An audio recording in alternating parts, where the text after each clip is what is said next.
Grade 5 का बच्चा, उसने आंवला कैंडी एज ए प्रोडक्ट बनाया और उसने आंवला कैंडी को नाम दिया गेटवे डिलाइट। उन्होंने पहली बार जब प्रोजेक्ट किया था तो उन्होंने बॉटल यूज की थी आपकी उसकी शीशी की बॉटल। उसकी कॉस्ट रॉ मटेरियल की कॉस्ट से काफी ज्यादा हो गई, तो एंड प्रोडक्ट बहुत कॉस्टली हो गया। तो पहले उसने खरीदा नहीं। तो इस बार जब उन लोगों ने प्रोजेक्ट बनाया तो दे हैव यूज्ड ना रिसाइकल्ड पेपर बेस्ड पैकेट्स जिसमें उन्होंने पैकेजिंग की है। So see, a grade 5 child is also understanding that how packaging is important to sell out their product. तो क्लास 4 का बच्चा सबसे पहले वो फार्मर के पास जाता है, वो ये देखता है कि फार्मिंग कैसे होती है। ये उसके सिलेबस का पार्ट भी है। वो फार्मर्स का इंटरव्यू लेता है, वो ये कहता है कि अंकल आपने कितना एरिया है आपका, आपने कितना अमाउंट इन्वेस्ट किया है, क्या रिटर्न मिलेगा आपको इस पे, कितना कहाँ बेचोगे, कितने में बेचोगे, क्या आपके अलावा और लोग भी फार्मिंग में इन्वॉल्व हैं क्या। फिर वो ये देखता है कि फार्मर जो उगाता है वो जाता कहाँ है। क्लास 4 के बच्चों ने 12,000 लोन लिया, फिर उसे वो रॉ मटेरियल खरीद कर लेकर आए। अनटिल अनलेस आप जो सीख रहे हो उसको डे टू डे से रिलेट नहीं कर पा रहे हो, हैंड्स ऑन में कन्वर्ट नहीं कर पा रहे हो, तो वो लर्निंग नहीं। आप कभी किसी को मोटिवेट करते हो, उसकी लाइफ में वो मोटिवेशन उस व्यक्ति को क्या से क्या बना देगी हम जानते नहीं। Welcome to the 4th episode of study and learn beyond academics. आज के इस एपिसोड में हमारे साथ हैं गेटवे इंटरनेशनल स्कूल के principal mister Prem Ojha sir. Sir Mount Litera Zee school के भी प्रिंसिपल रह चुके हैं। Sir thank you so much for coming to our show today. Thank you ji. Sir आपने नेशनल ओपन स्कूल की सोशल साइंस बुक के लिए 2 चैप्टर्स लिखे हैं, nationalist movement in India and French revolution. एक बहुत इंपॉर्टेंट कंट्रीब्यूशन है आपका, और आज आपके 21 साल की प्रोफेशनल जर्नी से हम बहुत कुछ सीखने वाले हैं। सर एक्सपीरियंशियल लर्निंग में आपकी एक्सपर्टीज है, क्या आप सिंपल टर्म में समझा सकते हैं कि ये क्या होती है और नॉर्मल क्लासरूम और स्कूल में ये कैसे इम्प्लीमेंट करी जा सकती है? सिंपल है। आपने ट्रिग्नोमेट्री पढ़ी है? हाँ। कभी आपके मन में आया कि यार कॉस थीटा बनाने वाला मुझे मिल तो जाए? हाँ सच में मुझे याद ही नहीं होते थे उसके फॉर्मूले। तो क्यों नहीं होता था? रिलेट नहीं करते थे आप, हाँ। है ना। आपने ट्रिग्नोमेट्री पढ़ी, मेरे दोस्तों ने जो और लोगों ने भी पढ़ी है, हम उससे रिलेट ही नहीं कर पाते। आपको अलजेब्रा पढ़ाया, क्यों पढ़ाया? वो इतने सारे क्वाड्रेटिक इक्वेशंस, आप linear equation in 2 variable, 1 variable, ये वेरिएबल, वो वेरिएबल, एक्स और वाई हम निकालते रह जाते थे, पता ही नहीं चलता था निकाल किसके लिए रहे। सही। अनटिल अनलेस आप जो सीख रहे हो उसको डे टू डे से रिलेट नहीं कर पा रहे हो, हैंड्स ऑन में कन्वर्ट नहीं कर पा रहे हो, तो वो लर्निंग नहीं है। हमारा वो एक बेसिक लर्निंग का टूल है, आप करके सीखते हैं। और आप भी घर पे भी जब आपने पहली बार चाय बनाई होगी तो शायद अच्छी नहीं बनी होगी, दूसरी बार शायद अच्छी बनी होगी, तीसरी बार आपने खुद को फीडबैक दिया होगा या चीनी थोड़ी सी कम हो गई है, या चाय पत्ती थोड़ी सी कम हो गया है, या दूध कम हो गया है, या दूध ज्यादा हो गया है। तो ये सारे लर्निंग के प्रोसेसेस हैं जिसमें आप प्रोसेस को भी वैल्यू करते हो, सिर्फ प्रोडक्ट को वैल्यू नहीं करते हो। प्लस उसके साथ साथ आप ये देखते हो कि जो आपने अनुभव किया वो अगले बार आपको एक बेहतर इंसान बनाता है, तो आप बेहतर लर्नर बने ना। Yes sir. in every aspect, either in school or in personal life and professional life. तो एक्सपीरियंशियल लर्निंग का सिर्फ और सिर्फ मतलब यही है कि हम बच्चों के लिए एक्सपीरियंसेस डिजाइन करते हैं, और उस एक्सपीरियंस में बच्चे उसके थ्रू कॉन्सेप्चुअल बिल्डिंग होती है। कॉन्सेप्ट, फॉर एग्जांपल अभी हमारे बच्चों ने स्कूल में एक प्रोजेक्ट किया फ्रॉम फार्म टू प्लेट। ये क्लास 4 के बच्चों ने किया। ये 3 से 4 महीने का प्रोजेक्ट हम करते हैं। हर बच्चा गेटवे में 2 प्रोजेक्ट करता है साल में। तो ये उसने फार्म टू प्लेट किया, तो क्लास 4 का बच्चा सबसे पहले वो फार्मर के पास जाता है, वो ये देखता है कि फार्मिंग कैसे होती है। ये उसके सिलेबस का पार्ट भी है। आपने और मैंने भी 4th क्लास में फार्मिंग पढ़ी, सीड्स कैसे प्लांट बनते हैं, ये सारी चीजें सीखे। लेकिन हम उसको लेके जाते हैं, विजिट कराते हैं, वो फार्मर्स का इंटरव्यू लेते हैं। वो कहता है कि अंकल आपने कितना एरिया है आपका, आपने कितना अमाउंट इन्वेस्ट किया है, क्या रिटर्न मिलेगा आपको इस पे, कितना कहाँ बेचोगे, कितने में बेचोगे, क्या आपके अलावा और लोग भी फार्मिंग में इन्वॉल्व हैं क्या। फिर वो ये देखता है कि फार्मर जो उगाता है वो जाता कहाँ है। फिर जिसको आपने ना होलसेल मार्केट आपने देखा होगा, तो फिर वो होलसेल मार्केट जाता है, फिर वो रिटेल मार्केट जाता है, फिर वो जाता है। फिर हम बच्चों को लेके जाते हैं 2 रेस्टोरेंट, एक फाइन लाइन रेस्टोरेंट और एक टेक अवे रेस्टोरेंट। वो दोनों के प्रोसेसेस को देखता है कि फाइन लाइन रेस्टोरेंट कैसे चलता है, टेक अवे कैसे चलता है। फिर वो दोनों के जो एंटरप्रेन्योर है उनका इंटरव्यू कंडक्ट करता है कि यदि आपने आज चूज किया कि मुझे एक रेस्टोरेंट चलाना है तो क्यों चूज किया, hmm what made you an entrepreneur to, और what made you to think to start an, आप सोचे कि नहीं मुझे चालू कर, फिर वहां तक करता है। फिर वो रेस्टोरेंट में अलग अलग तरह के वर्कर है, कोई बना रहा है, कोई परोस रहा है, कोई सफाई कर रहा है, तो वो ये देख पा रहा है कि नहीं सबका अलग अलग काम है, डिग्निटी ऑफ लेबर भी सीख रहा है। हम्म और एंड ऑफ द डे बच्चों को क्या करना होता है, वो रेस्टोरेंट सेटअप करना होता है स्कूल में।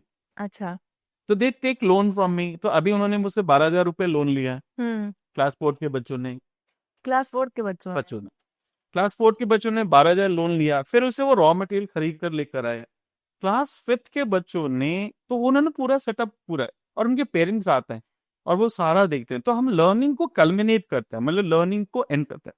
तो आपको एक चीज और यहाँ पे समझना होगा, क्योंकि आजकल बहुत सारी बातचीत हो रही है एक्सपीरियंशियल लर्निंग को लेकर। आज आप किसी स्कूल से पूछे, कहते हैं क्या प्रोजेक्ट बेस्ड लर्निंग कहते हो, एक्सपीरियंशियल लर्निंग कहते हो, हाँ कहते हैं जी। नहीं, मुझे नहीं लगता, ये सच से बहुत दूर है। बहुत कम ही स्कूल आपको भारत में ऐसे मिलेंगे जो एक्सपीरियंशियल लर्निंग के साइकिल को पूरा करते हैं। एंड टू एंड करना बड़ा जरूरी है।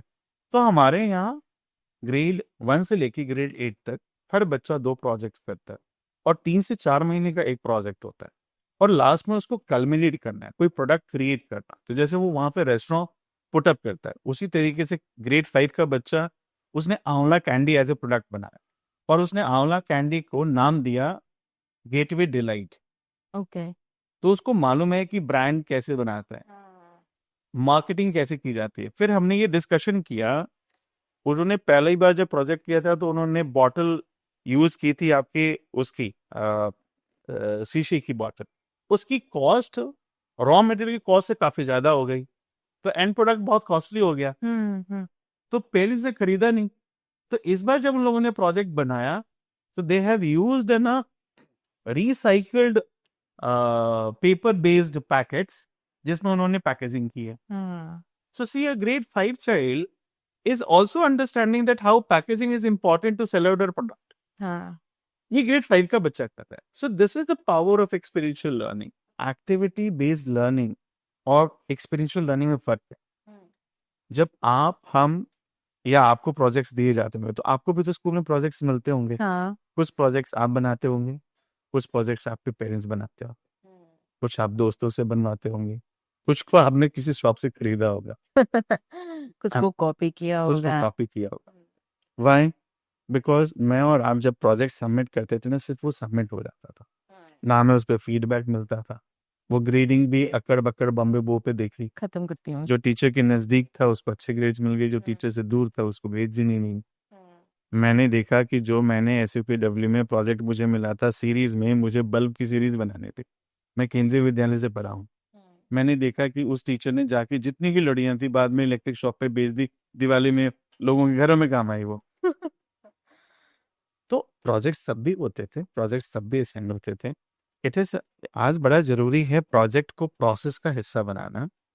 Project must be used to give, आपको एक टास्क देना, टास्क से आपके काम को लेना, फर्स्ट ड्राफ्ट वर्क पे मैं आपको फीडबैक दूँ, फिर आप उस फीडबैक पे दोबारा काम करते हैं, फिर मैं देखूं कि नहीं वो एंड टू एंड हुआ है, प्लस मैं देखूं जो आपने काम किया उससे आपने आउटपुट स्किल कैसे सीखा, एंड जो स्किल सीखा can you implement that skill in your life, hmm and that skill should be demanding skill जिसकी नीड है। वो कोई मतलब आइसोलेशन में वो स्किल सेट नहीं होना चाहिए। सर आपने दिल्ली यूनिवर्सिटी से मॉडर्न इंडियन हिस्ट्री से मास्टर्स करी है, क्यों आपने हिस्ट्री सब्जेक्ट को ही चूज किया? और 12th के बाद किसी बच्चे को क्या हिस्ट्री पढ़ना कंटिन्यू रखना चाहिए? क्या स्कोप होता है हिस्ट्री सब्जेक्ट का? बड़ी इंटरेस्टिंग स्टोरी है। मैंने अपनी इंजीनियरिंग छोड़ के हिस्ट्री ऑनर्स चूज किया। अच्छा I was selected for a regional engineering college RSA। मुझे एक, मेरे परिवार में और मेरे रिलेटिव्स में प्रशासनिक अधिकारी, तो एक मन में ये था कि मुझे प्रशासनिक अधिकारी बनना है शुरू में। तो मैं अपने स्टडी टेबल पे भी एक टैग लगाता था, IAS प्रेम पहुंचा। अच्छा तो उस IAS बनने की सनक ने मुझसे मैकेनिकल इंजीनियरिंग छुड़वा के हिस्ट्री ऑनर्स में एडमिशन करवा दिया दिल्ली विश्वविद्यालय से। तो मुझे वहां पे एक प्रोफेसर मिले, डॉक्टर अनिल सेठी। मेरे व्यक्तित्व पे उस व्यक्ति का बहुत प्रभाव है, शायद मैं शिक्षक बना उसकी एक कारण डॉक्टर अनिल सेठी। अच्छा वो व्यक्ति एक दिन, मैं हिंदी मीडियम स्टूडेंट रहा हूँ जो आप आज हिंदी में कर रही हैं, अंग्रेजी से मेरा रिश्ता बहुत दूर दूर तक नहीं था शुरू में।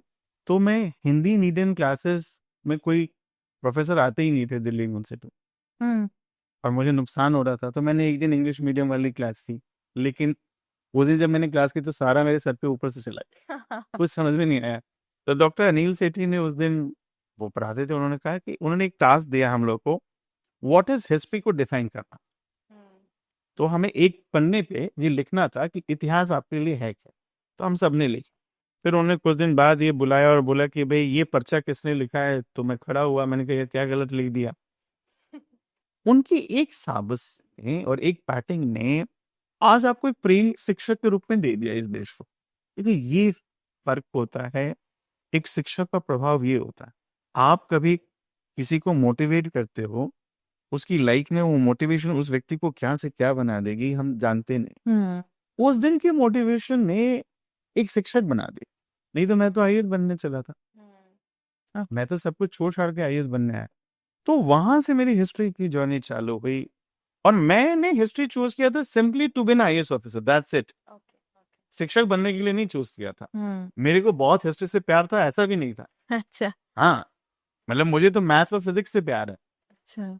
मैं जब दूसरों को कहता हूँ कि यार मैंने प्यार मैथ्स और फिजिक्स से किया, शादी मेरी हिस्ट्री से हो गई। हाँ। सो उस पर्सपेक्टिव में जब आप देखोगे तो वहां से जो सिलसिला चालू हुआ पढ़ने का और सीखने का, सिखाने का, उसने कहीं ना कहीं मेरे अंदर शिक्षक बनने की राह तैयार कर दी। पहली बात। दूसरी बात, मुझे शायद डॉक्टर सेठी के कारण ये समझने में आया कि नहीं यार, हिस्ट्री सिर्फ फैक्ट्स के लिए ये पढ़ते नहीं है, how to respect others perspective, and perspectives are important. दृष्टिकोण सबके अलग बहुत जरूरी है और वो इम्पोर्टेंट है, ये मैंने हिस्ट्री से सीखा। तो क्लास 12 के बाद हिस्ट्री लेना चाहिए। पहले तो मैं ये कहता हूं, जो मन है वो लेना चाहिए। ओके। लेकिन शिक्षक को ये जरूर बताना चाहिए कि हिस्ट्री यदि वो लेगा, हाँ बच्चा, तो क्या बन सकता है, वो कम से कम एक अच्छा इंसान बन सकता है। ठीक है।